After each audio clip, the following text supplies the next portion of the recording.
El Señor esté con ustedes. Y con tu espíritu. Lectura del Santo Evangelio según San Marcos. Gloria a ti, Señor.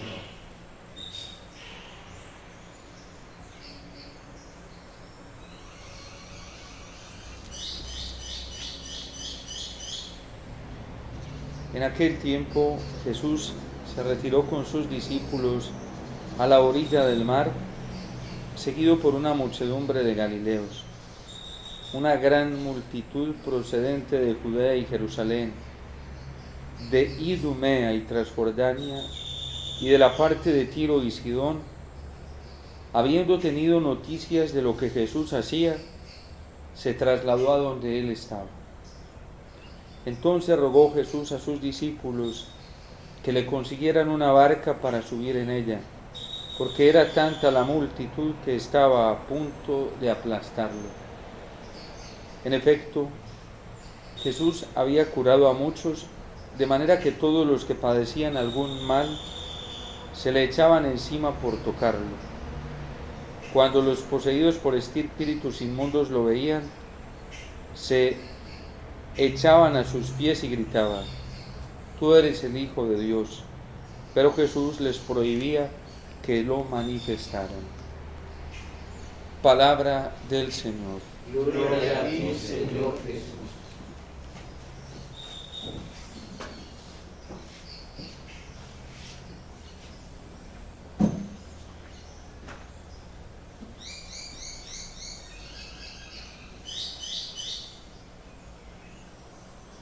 La primera lectura que acabamos de escuchar hoy del libro de Samuel nos da unas características de lo que es la lealtad, lo que es la verdadera amistad, y nos permite prever también en el corazón mismo de Jesús lo que significa esta confianza que David tiene con Jonatán y la lealtad de Jonatán para con David. ¿En qué se fundamenta esta verdadera amistad? En primer lugar, Jonatán ve la fidelidad de David con Dios. Ve a un hombre que solamente se fía del Señor y que su único esfuerzo se basa, como dice hoy el Salmo, en ser fiel a las palabras del Señor y fiarse solamente de ellas. Y esto despierta seguramente un clima muy natural, un clima muy sereno y un clima de profunda confianza en Jonatán. Sabe que David es un hombre en quien puede confiar, que no es el hombre de la venganza. Cuando venga a contarle todos los planes malévolos de su padre Saúl para con él, que no es un hombre que le va a pagar con la misma moneda a Saúl, que no es un hombre que va a corresponder con la traición, que no es un hombre que va a aplicar la ley del talión, ojo por ojo, diente por diente. Saúl me la está haciendo, Saúl me la va a pagar de la misma manera. Es que también es su padre y está actuando de manera incorrecta, está actuando de manera incoherente, pero también quiere acabar con un hombre justo, con un hombre que en medio de sus imperfecciones está buscando la voluntad de Dios y quiere ejecutar el plan de Dios. Y eso tampoco puede ser. Así sea su padre, así sea el rey, así sea el ungido del Señor, quien con esta autoridad que Dios le ha dado se esté valiendo de ella para hacer planes malévolos y acabar con David, no es justo lo que hace, y por eso corre a contarle a David y pone en alerta a David para salvar su vida.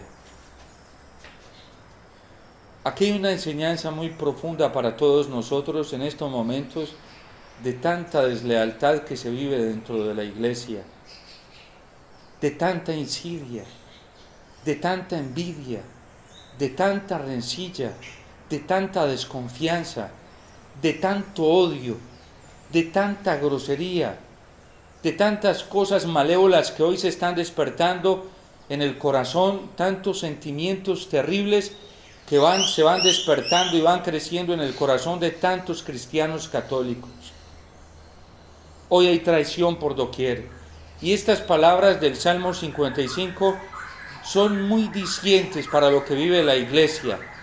Todo el día me hostigan, planean mi caída, planean cómo destruirme y están al acecho a ver en dónde tropiezo para acabarme y destruirme. De hecho, Cristo mismo lo vive. Y lo vive en algunos cristianos que padecen esto dentro de la iglesia, no fuera de ella. Que están dentro de la iglesia buscando ser fieles al Señor, como David, que lo único que quiere, el único interés de David es hacer la voluntad de Dios. Y esto provoca los celos y la envidia de algunos, simplemente porque Dios encuentra un hombre que tiene limpio su corazón, que aunque es imperfecto, solo quiere buscar y hacer la voluntad de Dios en todo, y por eso se despierta la envidia y los celos de Saúl.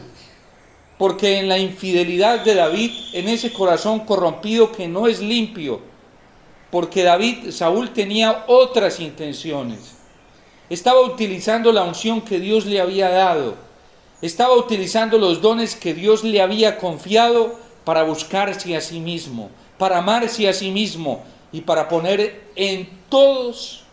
a todos en torno a sí mismo, como Dios ya se lo había advertido al pueblo antes de dárselo por rey, que era un rey que se iba a buscar a sí mismo y que los iba a utilizar a ellos, sus bienes y sus familias y todo lo que se moviera en el reino para buscar sus propios caprichos, sus propias apetencias y su propia voluntad. Ahí está precisamente la causa, la esencia de un corazón torcido. Ahí empieza la impureza del corazón de la que advierte el 10º mandamiento en el Catecismo de la Iglesia Católica cuando habla de no codiciar los bienes ajenos. Y dice el Catecismo que la envidia nace precisamente y los celos nacen de un corazón que no está buscando la voluntad de Dios, que se busca a sí mismo, que quiere aprovechar todo lo que tiene en sí y lo que tiene alrededor para establecerse a sí mismo, para buscar sus propios intereses y quiere que los demás giren en torno a esos intereses particulares. Y por eso se despiertan estos sentimientos y van creciendo en el corazón de Saúl hasta el punto que, como Caín, quiere matar a su hermano. Pero es lo que vive Cristo también. Es una insidia, una envidia, son unos celos de aquellos que ven que Cristo no piensa de la misma manera que ellos piensan, que ven que Cristo no está aplicando los mismos criterios que ellos tienen. Lo veíamos ayer con los fariseos y los herodianos. Una multitud que en el fondo hoy se pone en torno al Señor porque se está buscando a sí mismo. Lo vemos en el Evangelio de San Juan de manera más clara. Todos los sinópticos, Marcos, Lucas, Mateo, advierten esto, pero San Juan lo hace ver de una manera más clara. De hecho, empieza diciendo San Juan en el Evangelio, en el capítulo 2, que Cristo, que conocía sus intenciones, sabían que muchos no lo estaban buscando con un corazón puro.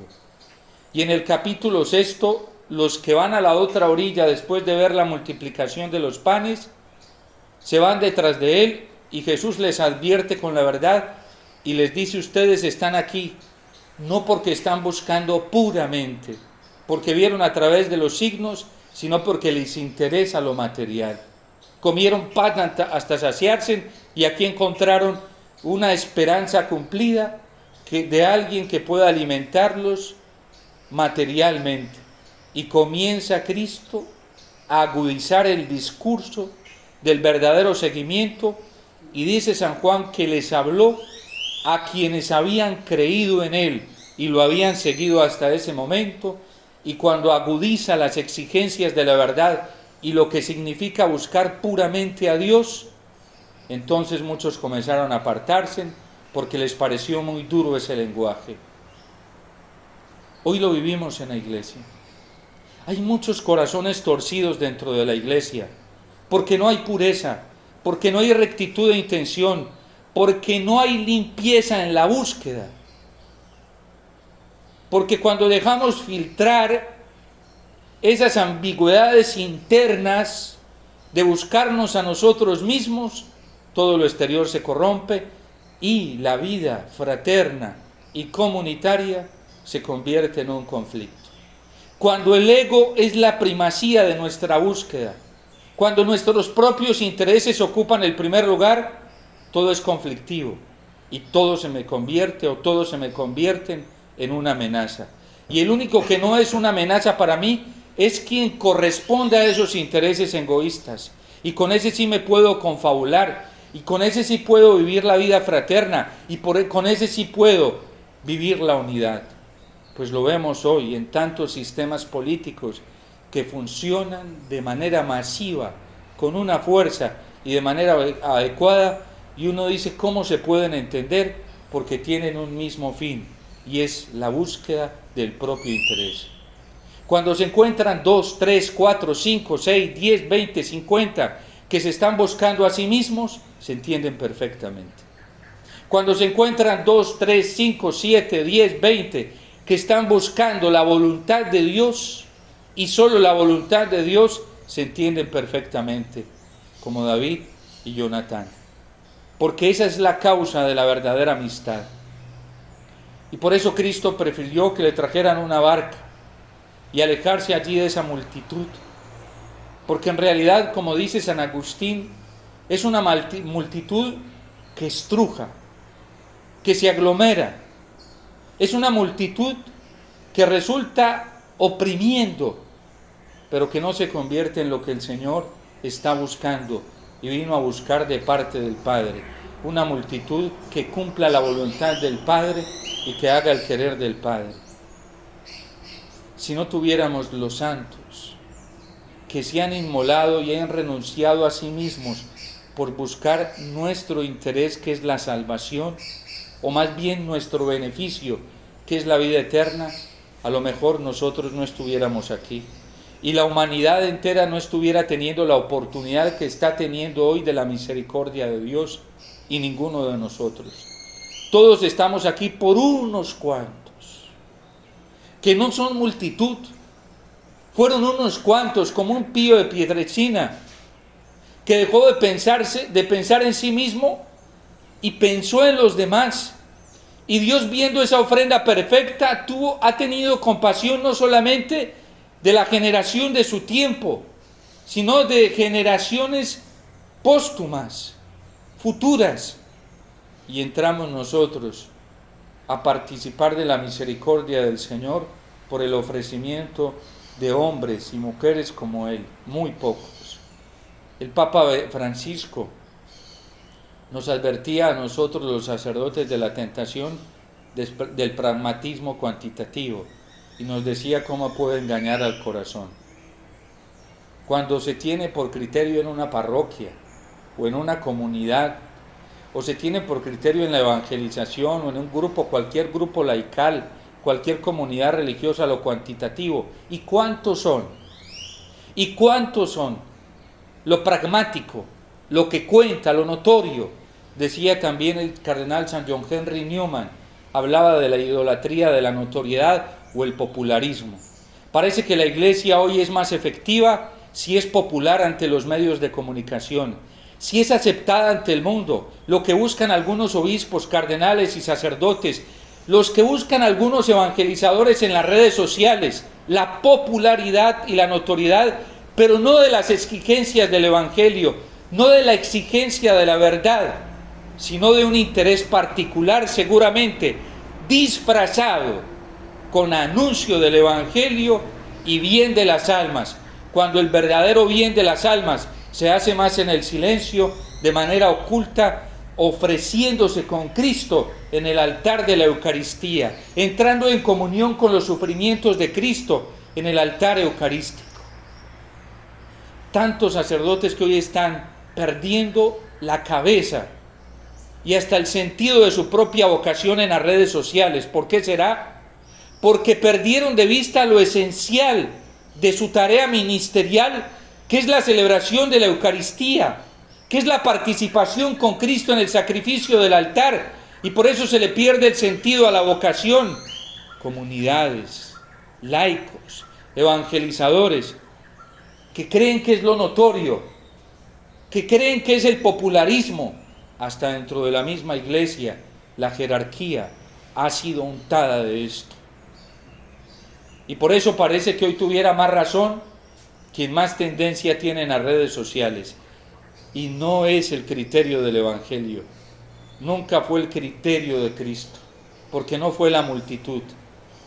Lo vimos como el Papa Benedicto XVI lo sostuvo durante toda su vida ministerial y lo vimos cumplido con sus hechos en su propia vida. Encontró un camino para poder ayudarle a la iglesia y fue el camino de la renuncia. Fue el camino del ocultamiento y la oración, como lo encontró la Virgen. Si la Virgen hubiera sido de este tiempo,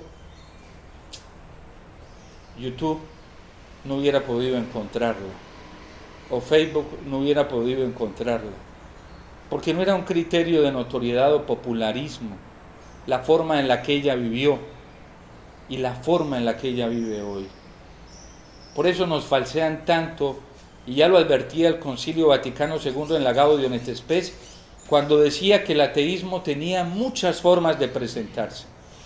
No es solamente una negación explícita de Dios, unas falsas imágenes de Dios y de Cristo que se presentan hoy aún dentro de la iglesia, también son formas de ateísmo, como lo advierte la Gaudium et Spes. Esas imágenes inventadas, esas figuras, esas proyecciones de Dios y del Evangelio tan diferentes a lo que es el Evangelio. Unas proyecciones relativistas a un Cristo que lo ponen abrazando el pecado y felicitando al pecado. A un Cristo que lo ponen aplaudiendo el pecado, pero que no coincide con el Cristo del Evangelio, cuando le dice a los pecadores, vete y no vuelvas a pecar. Un Cristo que hoy no solamente acepta, sino que bendice el pecado, lo promueve, porque es parte de la misericordia. Pero el Cristo del Evangelio llama a Leví y le dice, sígueme. Y él se levanta de la mesa de pecado, el lugar donde cometía pecado, y se va para otro ambiente social, que es el ambiente que Cristo le está ofreciendo, donde tiene que alejarse de toda ocasión del pecado y del mismo pecado. ¿Qué Cristo estamos buscando nosotros? Porque el Cristo que está subido en la barca no es un Cristo del pragmatismo cuantitativo. De hecho, San Marcos todos estos días nos ha estado comunicando que este Cristo le gusta permanecer oculto. Y fue en lo oculto y en lo sencillo que Cristo nos redimió, y es en lo oculto y en lo sencillo que Cristo nos salva todos los días. ¿Qué sería del mundo? ¿Qué sería de la iglesia si Cristo no se ofreciera en ese silencio y en esa ausencia de popularismo y protagonismo y de notoriedad en el altar de la Eucaristía? Cada que ofrecemos el sacrificio eucarístico, Cristo le está diciendo, agradece al Padre y ofrece su cuerpo y su sangre por la salvación de nosotros y de muchos. Sin esa sangre, sin ese sacrificio, sin ese ofrecimiento de Cristo en el altar de la Eucaristía, el mundo no estuviera teniendo la oportunidad que tiene hoy de la misericordia del Señor. Nosotros no estuviéramos teniendo la oportunidad de la misericordia del Señor. Y por eso la motivación más grande para nosotros los sacerdotes, haya fieles o no haya fieles, no importa, porque el sacrificio de Cristo sigue siendo eficaz si hay multitud o no hay multitud. Así sea el sacerdote solo, entre comillas, porque solo no celebra en comunión con todos los santos y con todos los que en el mundo estén anhelando vivir la Eucaristía, porque puede pasar que hay algunos que la viven de cuerpo, pero no de corazón. Y habrá unos que quisieran vivirla de cuerpo y corazón, pero no tienen la oportunidad de tener la Eucaristía todos los días, pero anhelan, por allá en las selvas o en lugares recónditos, tener la posibilidad de la Eucaristía. ¿Cuántos laicos madrugan? Hacen hasta lo imposible por estar en la Eucaristía. Y qué bien lo hacen. Porque ese es un acto redentor. El único acto. Así haya muchos evangelizadores en el mundo, así haya muchos proclamadores, el único acto eficaz para el Padre y redentor para la humanidad y la Iglesia es la Eucaristía, no hay otro. Y por eso nosotros somos justificados en Cristo, fuera de Él no. Y por eso nuestras acciones tienen un sentido verdadero y una eficacia profunda cuando están conectadas con la Eucaristía. Por eso la Sacrosanctum Concilium nos lo dijo de manera más sencilla y simple, que la Eucaristía, y digo simple no por superficialidad, sino por profundidad, que la Eucaristía es fuente de la vida cristiana. Un evangelizador que no ame la Eucaristía y no tenga conciencia de la Eucaristía, todas esas acciones que realice no tienen sentido. Cristo, que sabe escribir derecho en renglones torcidos, sabrá cómo arreglar eso. Pero en la vida de ese evangelizador no tendrá eficacia para su vida mientras no conecte esa actividad o esa acción con la Eucaristía. La Eucaristía es fuente de la vida cristiana, lo dijo el Sacrosanctum Concilium. Y también la Eucaristía es el culmen de la vida cristiana. Toda la evangelización tiene que llevar a la gente a terminar en la Eucaristía. Y por eso es tan pobre lo que se está ofreciendo hoy. Porque nos están ofreciendo soluciones dentro de la iglesia pobres, mezquinas, que no nos llevan a Cristo, que no traen la solución que está necesitando el mundo para salvarse, que no están ofreciendo la solución que necesita la iglesia misma para salvarse, que necesita la vida jerárquica, que necesita la vida consagrada y que necesitamos los laicos. Pero algunos santos que no son tan notorios y no son populares, Dios ha suscitado para estos tiempos. Y mejor que no los conocemos para no dañarles el caminado con la vanidad, la soberbia, la idolatría y el popularismo a lo que está acostumbrado este mundo de hoy y de lo que se ha dejado contagiar la iglesia. Porque eso daña el caminado y daña el corazón. Tanto aplauso, tanta multitud, tanta idolatría, tanta falsedad, tanta hipocresía, tanta mediocridad a la hora de percibir las obras de Dios, nos pueden llevar a la perdición. Y por eso a Dios le gusta trabajar en lo oculto y sencillo. No conocemos a los que verdaderamente están sosteniendo el mundo, porque Dios los tiene ocultos. Son tan eficaces que los tiene ocultos en el silencio. Y es tan eficaz su ofrecimiento que Dios no va a dejar que los veamos así como así, porque los está protegiendo y les tiene un tesoro muy grande en el cielo. Al Padre Pío lo tuvo que ocultar varios años.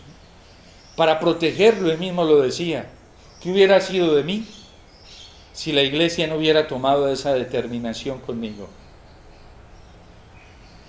Dios, que hace cosas grandes, hoy nos está invitando a vivir una vida, como dice la carta a los Colosenses, oculta y escondida en Cristo, y sobre todo en la Eucaristía, porque aquí está la eficacia de la redención y de la salvación.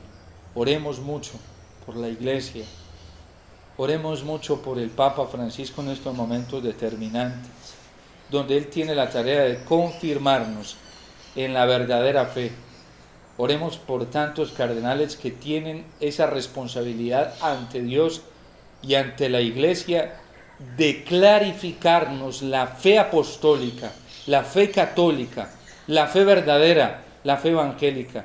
Oremos por tantos obispos que tienen esa responsabilidad ante Dios el día del juicio y ante la iglesia. De ir adelante, ellos tienen el carisma de la verdad y tienen el deber y la responsabilidad de clarificarnos, no guardando silencio, sino haciendo lo que les toca como profetas y verdaderos pastores de la grey, con el callado como David, mostrándonos cuál es la verdadera fe cuáles son los verdaderos principios morales que debemos vivir los católicos en estos momentos, y cada obispo en su diócesis tiene el deber de mostrarle a la Grey el camino que debe tomar en estos tiempos de confusión tan terribles que vive la Iglesia. Oremos también por nuestros obispos, para que ellos, como Cristo, nos muestren verdaderamente el camino, y por todos los fieles, para que sepamos centrar nuestro corazón, nuestra mirada en el Señor y sobre todo en la Eucaristía, porque al fin de cuentas la tarea del Papa, de los cardenales, de los obispos, de los sacerdotes, de los consagrados y de todos los bautizados evangelizadores es mostrar al único que es Cristo, y a Cristo que se hace presente en la Eucaristía y revela la plenitud de su salvación y de su amor en la Eucaristía, porque no hay otro camino. Si hay otros, porque se lo han inventado, porque puede ser protestante o puede ser de otro tinte, una forma de ateísmo, pero no existe otro camino, así nos lo dejó claro el Concilio Vaticano II. Y por eso la Eucaristía es la fuente, la vida para nosotros, y San Juan Pablo II lo recordaba en esas bellas encíclicas sobre la Eucaristía y en esas exhortaciones. La Eucaristía es el alma de la Iglesia, es la vida de la Iglesia. Nos perdemos si no llegamos a la Eucaristía. Y es la tarea de todos, de unos y otros, llevarnos, estar en la Eucaristía. Jonatán le facilitó el camino a David porque vio que quería cumplir la voluntad de Dios, y por eso le advirtió de los peligros, y uno de esos peligros era su propio papá, que quería entorpecer el plan de Dios. Y por eso nosotros no podemos ser como Saúl, andar entorpeciendo el camino de tantos hermanos que quieren hacer la voluntad de Dios, maltratándolos, dañándolos, aporreándolos, traicionándolos. No podemos ser así. A todo el que quiera hacer la voluntad de Dios y esté buscando la voluntad de Dios, hay que facilitarle todo para que llegue ante el Señor, que es donde debemos llegar todos, como lo hizo Jonatán con David. Dios te salve María, llena eres de gracia, el Señor es contigo, bendita tú eres entre todas las mujeres, y bendito es el fruto de tu vientre, Jesús. Santa María, Madre